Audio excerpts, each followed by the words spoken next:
যে আমি অসমত বিজেপি বিৰোধী ঐক্যমঞ্চৰ জৰিয়তে যোৱা সময়ছোৱাত আমাৰ কংগ্ৰেছ দলৰ ৰাজনৈতিক কাৰ্যকলাপ চলি আহিছে আৰু এই বিৰোধী ঐক্য একেবাৰে এটা চূড়ান্ত ৰূপ এতিয়াও লোৱা নাই, কিন্তু 2026 সাধাৰণ নিৰ্বাচনৰ আগতে আমি আশা কৰিছোঁ যে ই এক চূড়ান্ত ৰূপ ল'ব। গতিকে আজি যদি কোনোবাই প্ৰশ্ন কৰে যে আপোনালোকৰ বিৰোধী ঐক্যৰ স্থিতি কি, তেন্তে এইটো এটা প্ৰক্ৰিয়া বুলিয়ে আমি ক'ব লাগিব, যে কোনো ইয়াৰ চূড়ান্ত ৰূপ সম্পৰ্কত আমি আজি মতামত দিব নোৱাৰোঁ। গতিকে আমি এটা মিত্ৰতাৰ প্ৰক্ৰিয়াত আছোঁ। বিজেপি বিৰোধী বিভিন্ন ৰাজনৈতিক সৰ্বভাৰতীয় দল আৰু আঞ্চলিক দলক সাঙুৰি, আৰু আমাৰ কথা হ'ল যে অহা 2026 সাধাৰণ নিৰ্বাচনৰ আগত অসমৰ ৰাইজক আমি এটা সুস্থ বিজেপি বিৰোধী ঐক্যমঞ্চ আগবঢ়াই দিম। এতিয়া এই পঞ্চায়ত নিৰ্বাচন সম্পৰ্কত আমাৰ দলীয় স্থিতি আমি পঞ্চায়ত নিৰ্বাচনৰ বহু আগতেই ঘোষণা কৰিছোঁ যে আমাৰ দলে, কংগ্ৰেছ দলে ৰাজ্যিক ভিত্তিত কোনো ধৰণৰ বিৰোধী মঞ্চ গঠন নকৰে।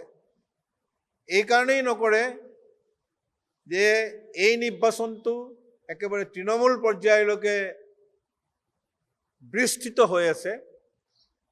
আঞ্চলিক, মণ্ডল, ব্লক সকলো পৰ্যায়ৰ সৰু সৰু দলীয় গোট আৰু স্থানীয় নেতৃবৰ্গ এই নিৰ্বাচনত জড়িত হৈ পৰিছে। তেওঁলোকৰ মাজত শ শ লোকে এই নিৰ্বাচনত বিভিন্ন পৰ্যায়ত প্ৰতিনিধিত্ব আগবঢ়াইছে। গতিকে এনে এটা ব্যাপক আৰু বিস্তৃত নিৰ্বাচনী প্ৰক্ৰিয়াত ৰাজ্যিক ভিত্তিত মঞ্চ গঠন সম্ভৱ নহয়। আৰু আপোনালোকে দেখিছে যে বিজেপি দলেও এই ক্ষেত্ৰত এজেপিৰ লগত মঞ্চ গঠন কৰাত সমস্যাৰ সন্মুখীন হৈছে। গতিকে বিজেপি দলেতো নিজকে কয় যে তেওঁলোক একেবাৰে সকলো দিশৰ পৰাই তেওঁলোক ইউনিক, কিন্তু তেওঁলোকো ফেইল কৰিছে এই ক্ষেত্ৰত। গতিকে আমি স্বীকাৰ কৰোঁ যে নানান বিপৰ্যয়ৰ মাজেৰে আমাৰ কংগ্ৰেছ দল আগবাঢ়িছোঁ। আমি এই কাৰণেই যে আগন্তুক দিনত আমি বিজেপিৰ গণতান্ত্ৰিক আৰু সাম্প্ৰদায়িক ৰাজনীতিৰ বিৰুদ্ধে আমি কিন্তু থিয় হ'বলৈ এতিয়াও সৰ্বশক্তি প্ৰয়োগ কৰি আগবাঢ়ি আছোঁ। তাৰ মাজতে আমি দেখিছোঁ যে এই ঐক্যমঞ্চটোক লৈ নিম্নতম কাৰ্যসূচীৰ ভিত্তিত ঐক্যমঞ্চ গঠন হ'ব, কিন্তু আসন বুজাবুজি আৰু ক্ষমতাই শেষ লক্ষ্য নহয়। গতিকে কিছু ৰাজনৈতিক দলে এই ঐক্যমঞ্চটোক ৰাজনৈতিক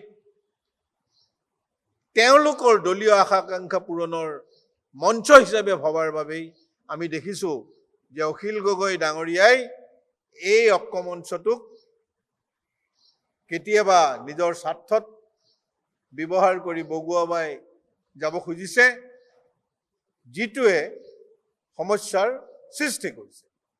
যাৰ বাবে আজি কিছুদিন আগতে তেখেতে অবাঞ্ছিতভাৱে আমাৰ সাংসদ প্ৰদ্যুৎ বৰদলৈৰ সৈতে এটা অপ্ৰীতিকৰ পৰিস্থিতিৰ সৃষ্টি কৰিছে। এইবাৰ তেখেতে গৌৰৱ গগৈ ডাঙৰীয়া সাংসদ, যি সাম্প্ৰদায়িকতাবাদৰ বিৰুদ্ধে আৰু গণতন্ত্ৰ প্ৰতিষ্ঠাৰ সৰ্বভাৰতীয় সংগ্ৰামখনত সংসদৰ ভিতৰত নিজকে ৰাইজৰ কণ্ঠ হিচাপে প্ৰতিপন্ন কৰিবলৈ সক্ষম হৈছে। স্বয়ং বিজেপি দলে তেখেতৰ এই ভূমিকাক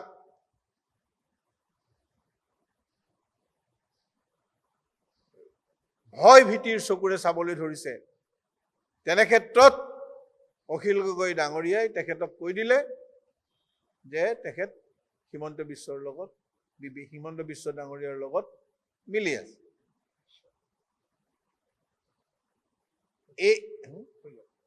এই কথাখিনিয়ে তেখেতৰ ৰাজনৈতিক কুঅভিসন্ধি আৰু তেখেত যে এজন অখিল গগৈ ডাঙৰীয়া কেৱল ক্ষমতা লিপ্সু ব্যক্তি, সেই কথাটো প্ৰতিপন্ন কৰিছে। তেখেতে নিজৰ স্বাৰ্থত মিত্ৰতাৰ ধৰ্ম পাহৰি মিত্ৰ শক্তিৰ নেতৃবৰ্গক যিকোনো কথাৰে, যিকোনো বাক্যবাণেৰে, যিকোনো স্থিতিৰে মূল্যায়ন কৰিবলৈ কুণ্ঠাবোধ নকৰে। তেনে এজন ব্যক্তিৰ এই ৰাজনৈতিক যিটো তেওঁৰ ভূমিকা, এই ভূমিকাটোত কিন্তু আজি সৰ্বসাধাৰণ ৰাইজেও প্ৰশ্ন কৰিবলৈ বাধ্য হৈছে। মাজতে অসমৰ ৰাজনীতিত বদৰুদ্দিন আজমল ডাঙৰীয়া খুব সক্ৰিয় হৈ পৰিছিল আৰু ৰাইজেই দেখিছিল যে তেখেত বিজেপিৰ ৰাজনৈতিক স্বাৰ্থ পূৰণৰ নানান দিশত সহায়ক হৈ উঠিছিলে। আৰু আজি তেখেতৰ বদৰুদ্দিন আজমল ডাঙৰীয়াৰ স্থিতি নিষ্প্ৰভ হৈ আহিছে। গতিকে এনে এটা অসমৰ ৰাজনীতিত প্ৰশ্ন উত্থাপন হৈছে যে মুখ্যমন্ত্ৰী হিমন্ত বিশ্ব শৰ্মা ডাঙৰীয়াই নতুন এজন আজমলৰ সন্ধান কৰি আছে, আৰু তেনে এজন আজমল তেওঁ বিচাৰি পাইছে নেকি? এইটো আমাৰ প্ৰশ্ন নহয়, অসমৰ ৰাইজৰ প্ৰশ্ন। বিভিন্ন সংবাদ মাধ্যমত বিভিন্ন লোকৰ মতামতৰ ভিত্তিত আমি এই প্ৰশ্ন উদ্ৰেক হোৱা লক্ষ্য কৰিছোঁ। গতিকে মই এই প্ৰসংগত বিশেষ মন্তব্য দিব নোখোজো। আৰু তেখেতে অখিল গগৈ ডাঙৰীয়াই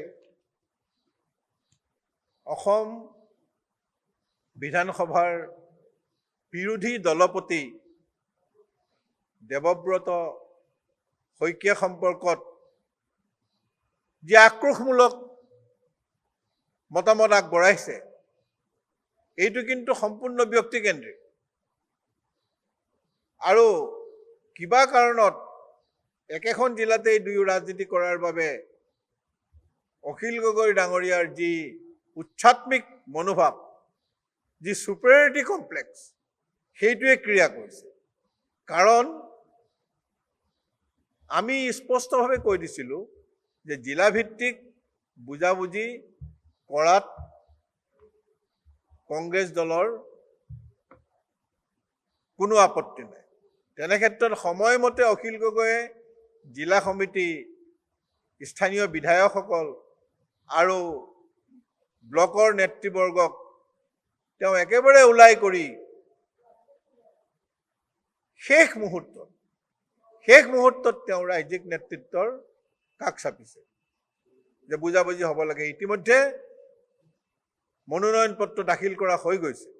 মনোনয়ন পত্ৰ দাখিল কৰাৰ পিছত এই ধৰণৰ স্থানীয় বুজাবুজিৰ সুযোগটো নাথাকে। এইকাৰণেই যে নানান প্ৰক্ৰিয়াৰ মাজেদি প্ৰাৰ্থী নিৰ্বাচিত কৰা হয় দলীয় প্ৰাৰ্থিত্বৰ বাবে।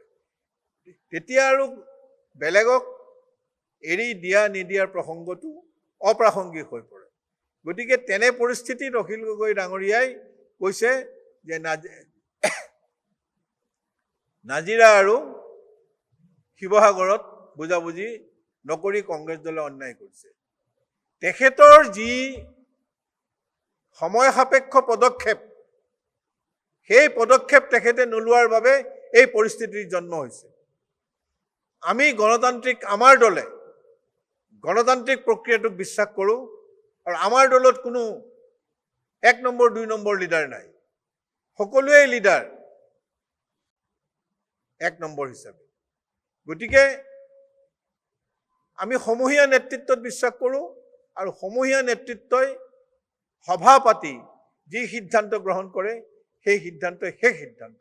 ইয়াত এজন ব্যক্তিয়ে সিদ্ধান্ত সলনি কৰিব নোৱাৰে, যিটো তেখেতৰ দলত পাৰে, যিটো অন্যান্য ৰাজনৈতিক দলত আমি দেখি আহিছোঁ।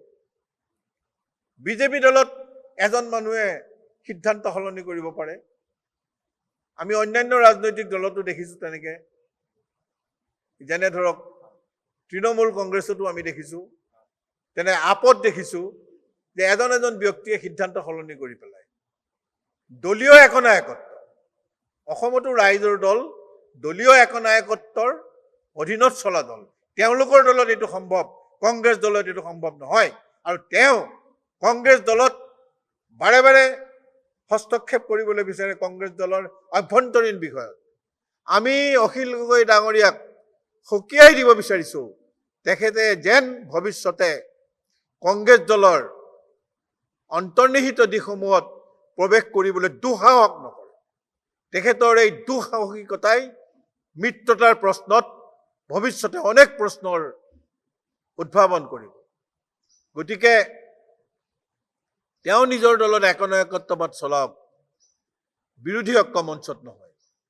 কংগ্ৰেছ দল বিভিন্ন অভিজ্ঞতাৰে অভিজ্ঞ এটা পৃথিৱীৰ ভিতৰতেই ৰাজনৈতিক দল হিচাপে প্ৰতিষ্ঠিত আৰু পুৰণা দল। আজি ক্ষমতাত কেন্দ্ৰত নাথাকিব পাৰে, তাৰ অৰ্থ এইটো নহয় যে কংগ্ৰেছ দল জনমানসৰ পৰা ওলাই গৈছে। কংগ্ৰেছ দল এতিয়াও ভাৰতবৰ্ষৰ বিজেপিৰ বিকল্প ৰাজনৈতিক দল, আৰু আমি অসমত 2026ত বিকল্প অসমৰ ৰাইজক প্ৰদান কৰিবলৈ বদ্ধপৰিকৰ। গতিকে আমাৰ দলৰ যি ভিতৰুৱা কথা, এই ভিতৰুৱা কথাত তেখেতে হস্তক্ষেপ কৰি অযথা যেন ভৱিষ্যতে সমালোচনাৰ সন্মুখীন নহয়, এই কথাৰ বাবে তেখেতক আমি সাৱধান কৰি দিওঁ। যিকোনো খবৰৰ বাবে যোগাযোগ কৰক 7099017330 লগতে 7099017110 নম্বৰত।